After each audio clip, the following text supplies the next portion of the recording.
မင်္ဂလာပါရှင်နေ့စဉ်မိုးလေဝသသတင်းကနေပြန်လည်ကြိုဆိုလိုက်ပါတယ်ဒီနေ့2026ခုနှစ်ဧပြီလ14ရက်အင်္ဂါနေ့ရက်မိုးလေဝသအခြေအနေကိုတင်ဆက်ပေးမှာပါဒီသတင်းကိုတော့မိုးလေဝသနဲ့ဇလဗေဒညွှန်ကြားမှုဦးစီးဌာနကည9:00နာရီမှတရားဝင်ထုတ်ပြန်ထားတာဖြစ်ပါတယ်ဟုတ်ကဲ့ဒီနေ့အတွက်အဓိကမိုးလေဝသအချက်အလက်တွေကိုစတင်ပြောပြပေးပါမယ်ပြီးခဲ့တဲ့24နာရီအတွင်းမှာမြန်မာနိုင်ငံရဲ့အပူချိန်ကတိတိတသားကိုမြင့်တက်လာခဲ့ပါတယ်။ဒါကြောင့်မိုးရွာနိုင်ခြေရှိတဲ့ဒေသတွေနဲ့ပတ်သက်ပြီးသတိပေးချက်လေးတွေလည်းရှိနေပါတယ်။ဒီနေ့မိုးရွာနိုင်ခြေရှိတဲ့ဒေသတွေအကြောင်းကိုပြောပြရမယ်ဆိုရင်ကချင်ပြည်နယ်၊ချင်းပြည်နယ်နဲ့ရှမ်းပြည်နယ်တောင်ပိုင်းတို့မှာနေရာကွက်ကြားမိုးထစ်ချုံရွာနိုင်ပါတယ်။ဒါအပြင်ကယားပြည်နယ်နဲ့ကရင်ပြည်နယ်တွေမှာလည်းမိုးရွာသွန်းနိုင်ခြေရှိနေပါတယ်။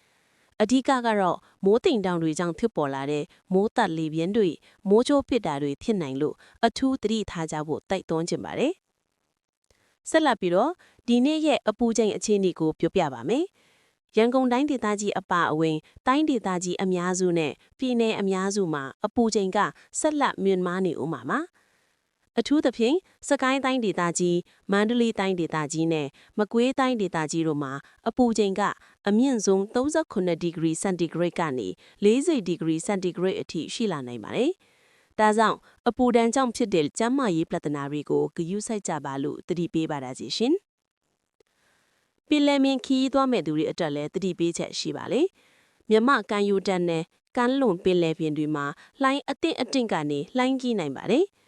လှိုင်းအငင်ကတော့6ပေကနေ9ပေအထိရှိနိုင်လို့ငါးဖမ်းလွေဒီတင်းမော့တွေအနေနဲ့သတိထားပြီးသွားလာကြဖို့တိုက်တွန်းချင်ပါတယ်။ဟုတ်ကဲ့အခုတင်ဆက်ပေးခဲ့တာကတော့2026ခုနှစ်ဧပြီလ14ရက်နေ့ရဲ့မိုးလေဝသအခြေအနေပဲဖြစ်ပါတယ်။နောက်ထပ်အသစ်သောမိုးလေဝသသတင်းတွေကိုသိရှိနိုင်ဖို့အတွက်ကျမတို့ရဲ့နေ့စဉ်မိုးလေဝသသတင်း YouTube Channel ကို Subscribe လုပ်ထားကြဖို့လည်းတိုက်တွန်းချင်ပါတယ်ရှင်။နောက်ထပ်ဗီဒီယိုတွေမှာပြန်လည်ဆုံတွေ့ကြပါစို့။